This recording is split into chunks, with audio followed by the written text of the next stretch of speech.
Kasunod ng sunog sa hile-hilerang tindahan ng paputok sa Antipolo Rizal, hinala ng Bureau of Fire Protection. Ang ilang nagtitinda roon ang nasa likod ng insidente. Nung pagpatak po ng alas 12, yung pong mismong stalls, isa sa mga stalls allegedly, ay sinabayan yung pagpalit ng taon, nagsindi. Opo. Nagsindi rin po sila nung kanilang fireworks doon sa open field. Ayon sa BFP, nakabantay ang tauhan nila roon pero umalis sandali para kumuha ng mga gamit para sa paghahanda sa posibleng disgrasya na mangyari.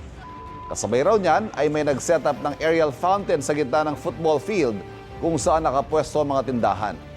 Doon na raw pumalya ang fountain at lumihis hanggang sa tumama sa isang tindahan.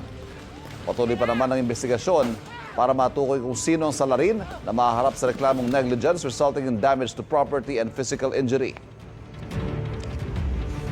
Kapuso, huwag magpapahuli sa latest news and updates. Mag-iuna ka sa balita at mag-subscribe sa YouTube channel ng GMA Integrated News.